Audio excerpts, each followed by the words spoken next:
और बड़ी खबर से शुरुआत करते हैं। जम्मू कश्मीर में सेना को बड़ी कामयाबी मिली है। जम्मू कश्मीर में बारामूला के रफियाबाद में सेना और आतंकियों में मुठभेड़ हो रही थी। मुठभेड़ में सेना ने 2 आतंकियों को मार गिराया है। आतंकियों से मुठभेड़ में एक जवान भी घायल हुआ है। घायल जवान को अस्पताल में भर्ती करा दिया गया है। घटना बारामूला की है, जहां काफी देर से एनकाउंटर चल रहा था, रुक रुक कर फायरिंग हो रही थी और इसी एनकाउंटर में 2 आतंकियों को सेना ने ढेर कर दिया है।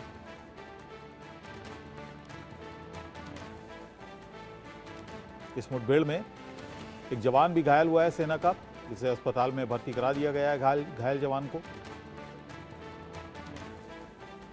और अचानक ये वारदातें लगातार बढ़ गई हैं। ये जम्मू कश्मीर में पिछले अगर 10-12 दिन की बात करें तो ये चौथी घटना है। इससे पहले कठुआ में वारदात हुई, रियासी की घटना आपको याद रही होगी, जब अमरनाथ यात्रियों से भरी बस पर फायरिंग की गई थी, जिसमें 9 यात्री मारे गए थे। और अब ये बारामूला की घटना।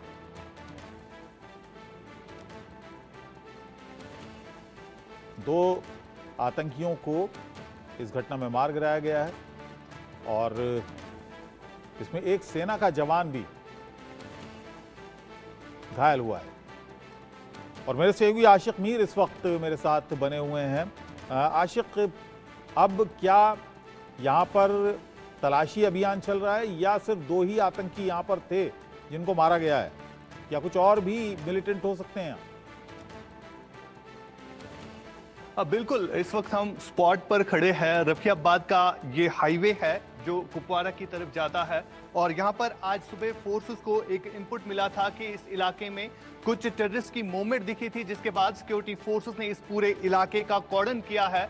और फिलहाल मेरे पीछे आप तस्वीरें भी देख सकते हैं। बिल्कुल यहाँ पर सिक्योरिटी फोर्सेस की तरफ से, जिसमें Indian army, Jammu and Kashmir police और सीआरपीएफ की जवानों की तरफ से यहाँ पर सर्च ऑपरेशन चलाया गया और लगभग ये 2.5 घंटे तक ये सर्च ऑपरेशन चलता रहा। और छुपे हुए जो टेररिस्ट एक मकान में छुपे हुए थे, उन्होंने फायर खोला, जिसके बाद दोनों तरफ से गोलियों का तबादला जो है कई घंटों तक जारी रहा। फिलहाल अभी की लेटेस्ट अपडेट के मुताबिक जो है 2 टेररिस्ट को जो है यहां पर मार गिराया गया है और फिलहाल सेना की तरफ से, सुरक्षा बलों की तरफ से यहां पर लगातार ऑपरेशन जो है जारी है। यह आप तस्वीरों के जरिए भी देख सकते हैं। यहां से आगे जाने की इजाजत बिल्कुल भी नहीं दी जा रही है। एक कह सकते हैं हम एक बड़ा कामयाबी का ऑपरेशन रहा है ये, क्योंकि ये हाईवे जो है काफी महत्वपूर्ण माना जाता है। सुबह शाम यहां से कॉन्वॉय जो है गुजरती है, जिसके हवाले से एक इनपुट भी अब मिला था कि यहां पर एक बड़ा हमला भी होने वाला था। लेकिन फिलहाल एक बड़ा ऑपरेशन हम कह सकते हैं जो कि सुरक्षा बलों की तरफ से यहां पर आज किया गया।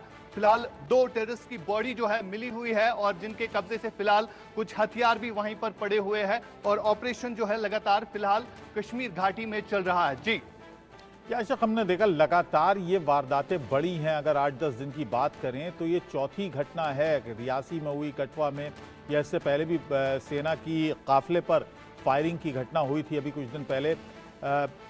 ये घटनाएं एकदम से बढ़ने की वजह क्या बता रही हैं? यहाँ पर सेना के अधिकारी जो हैं, पुलिस जो है, क्या बता रही है?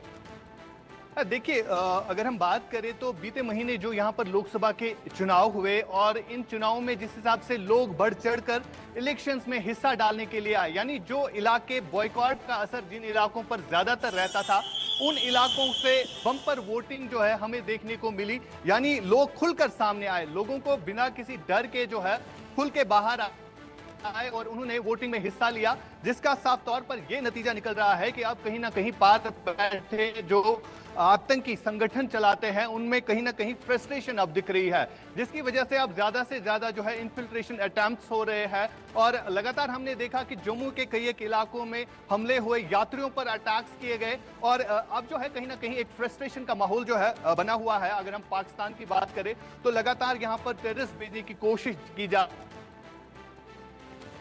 रही है। हालात सुधर गए हैं, हालातों में जो सुधार आ चुका है, उसका जीता जागता सबूत आज जो इलेक्शंस हुए उनमें लोगों ने यहां पर दिया कि लोग यहां पर अमन चाहते हैं। लेकिन उसके बावजूद भी पाकिस्तान इस चीज से गुरेज नहीं कर रहा है, बार बार यहां पर आतंकियों को भेजने की कोशिश जो है लगातार रहती है। और अगर हम बीते इलेक्शंस की बात करें तो बीते इलेक्शंस में उन इलाकों में ज्यादा वोटिंग देखने को मिली जिन इलाकों में ज्यादातर बाइकॉट का असर रहता था। यानी कहीं ना कहीं एक फ्रस्ट्रेशन है जिसकी वजह से अब एक बार फिर से अमन बिगाड़ने की कोशिश लगातार की जा रही है। जी चलिए, बहुत बहुत शुक्रिया इस पूरी जानकारी के लिए। आपसे आगे फिलहाल अपडेट लेते रहेंगे।